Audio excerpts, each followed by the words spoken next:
नाजरीन अस्सलाम वालेकुम, मैं हूं अमजद इकबाल और आप देख रहे हैं जियो लेला न्यूज़। खबर शामिल करते हैं। पासबान वेलफेयर फाउंडेशन टोबा के ज़ेर एहतमाम आज एक पुरवकार तकरीब मुनक़िद हुई, जिसका मकसद मुस्तहिक अफराद को बाइज़्ज़त रोज़गार के मौक़े फ़राहम करना था।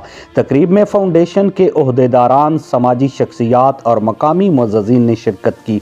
तकरीब के मेहमान ख़ुसूसी टोबा की मारूफ समाजी और फलाही शख्सियत जनाब हाजी खालिद परवेज़ साहब थे, जो इस प्रोग्राम के डोनर भी हैं। उनकी फ़राख दिलाना मुआवनत के बग़ैर ये फलाही इक़दाम मुमकिन न होता।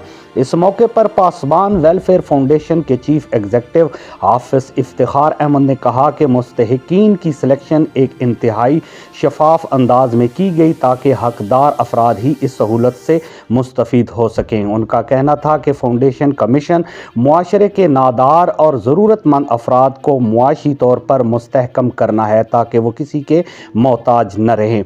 तकरीब में 13 मुस्तहिक अफराद में बाइज़्ज़त रोज़गार के लिए रक्शे और छोटे कारोबार के लिए नकद रकम तकसीम की गई। 5 अफराद को रक्शे फराहम किए गए, जबकि 2 अफराद को बैरून मुल्क मुलाजमत के लिए कर्ज़े हसना दिया गया, ताकि वो अपने मुआशी हालात बेहतर बना सकें। मज़ीद बरां 6 अफराद को 50,000 से लेकर 1 लाख रुपए तक का कर्ज़े हसना फराहम किया गया, ताकि वो अपना छोटा मोटा कारोबार शुरू करके खुद कफील बन सकें।